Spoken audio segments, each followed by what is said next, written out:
So let's go ahead and dive on in. Secular moralism. This was your topic or your idea. It was a bad one. I'm kidding. No, it was a good one. Yeah.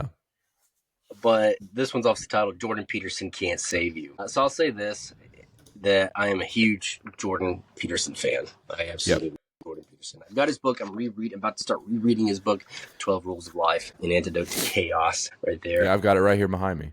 Yeah, I love his podcasts. I listen to him not all the time, but I do listen to them. But I'm not only a huge fan of Jordan Peterson. I love Jocko Willink. You know, he's absolutely a stellar dude, and a lot of good wisdom that he pulls out. His book too. I've read his book as well. I can't think of the title right now, but absolutely amazing. And so there's these definitely men in our society, in our culture today, who are obviously quite famous and have become famous for various reasons, and they have resonated. They've resonated with the populace, and specifically definitely men. And I think it's a good thing. I honestly do. I think it's a good thing that what these men are teaching. It is essential and it is necessary for our culture here. But I like this topic here you've chose, secular moralism. What exactly is it? Yeah. And obviously what it's not. So with that being said, what is, I'll just toss it, hand it over to you, because you were the creator of this. No, man. Yeah, I thought it was a good thing to discuss just for the mere fact of Jordan Peterson's influence. And yeah, I'll say right from the top, I'm a big fan of Jordan Peterson. Love the guy. I do appreciate a lot of what he has to say, because I do think there's a big void in culture that several people have acknowledged and have tried to sort of fill that gap. You've got people like Jordan Peterson, obviously trying to appeal to men. You've got people like Jocko Willink, like you mentioned, but then you've got some negative characters like Andrew Tate and his brother, and don't like anything they do. But it's an interesting space that we're in, because we're in a point in society where men on one side are being emasculated and humiliated for wanting to just be men, right? Wanting to do things that are normal, natural things that men do, like going out and just on basic levels, providing for a family, being the head of a household, right? Being a leader. And all of these things, like being a man in leadership, is toxic, but a woman in leadership is celebrated, right?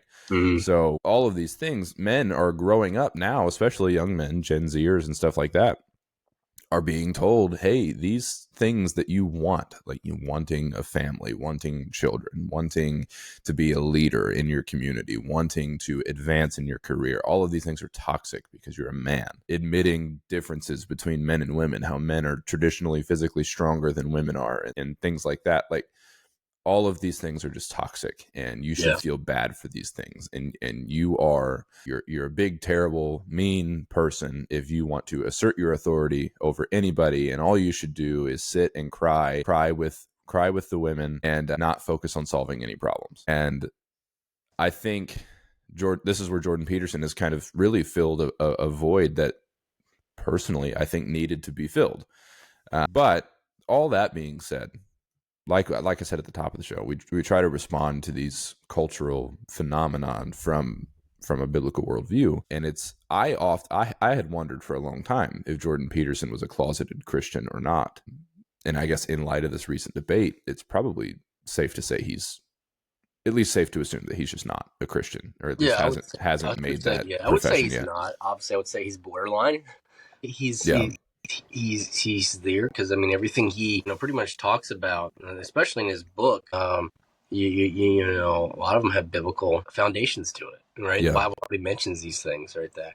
Plus, he's dived into these other series. He's done a series on Exodus, and I think on Genesis as well. He's dived into this stuff here. It certainly has had an impact on his life. It's very evident it has. Yeah. So I would agree with you.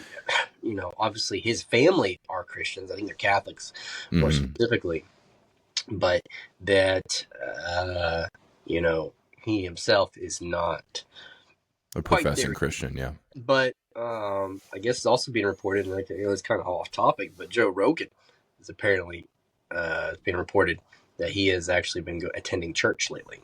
Really? Yeah. Good for him. It is good for him. I know he's been having an increased interest in Jesus. Yeah. I don't listen to his podcast on the regular. I listen to it like when people I like are on it. Like he's had Jordan Peterson on it recently. Wes Huff has been on it. Wes Huff was on it, yeah. So I'll listen to those types of things, but I'm not a regular consumer, but I know he talks about Jesus pretty frequently. So the interest is there, which is cool. Yeah. So it's definitely interesting to see that these men who,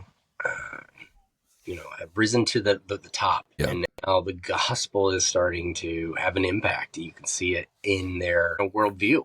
It's impacting that. Yeah. And so, but it's a good question you have here, and I think we can address it. But why are so many young men captivated by men like Jordan Peterson and so forth here? And so I think it's a good question. I think for me personally, right, I love what he has to say. These are things that intrinsically, as a man, I am magnetized toward. Yeah. Right? This sense of duty, this sense of honor, this sense of living a life worth remembering and worth noting, because eventually, right, I'm just going to pass on into eternity, right? Yeah. Unless Jesus returns, right? And which then obviously I will still be in eternity, but I get to skip the death part, which is cool. And so for me, that is why the whole thing of the message of Jordan Peterson is very appealing to me, right? Because I think it like I said, it harkens, it brings forth, in a sense of it births what as a man you intrinsically feel and are geared toward. Yeah. Right? Yeah. And you're geared toward these things. I'm not saying every man has to go and create a family, because the Bible even says not every man is designed to have a family, right? Some men were designed to have a wife, others were not. Paul is a prime example, right? Yeah. And but to be essentially a man's man, there's nothing wrong with that. And what is cool too is that he's characterized essentially what a man is, right?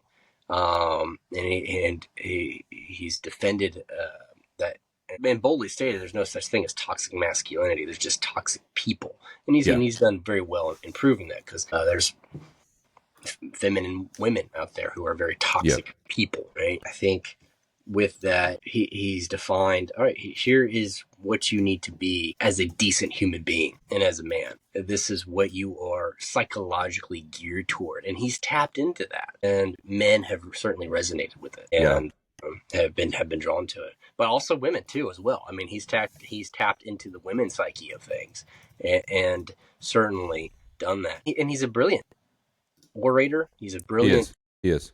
When it comes to logic, you can see he really rationalizes out arguments and then breaks down arguments. And I mean, it's quite fascinating to see, especially the one famous clip, right, when he's debating the British woman. Yeah. And, he about just transgenderism. Yes, he just destroys her argument in a matter of seconds. And she didn't know how to respond, right? Because now she realized, wait a minute, my argument is completely invalid, right? And so his ability to do that, but, he's not doing it in a malicious way. He's just, hey, this is what you're saying here. Let me break it down for you, and so forth. So I think seeing that, it resonates with men, because we've been told for now so many years that we are very toxic. Yeah. We are the problem.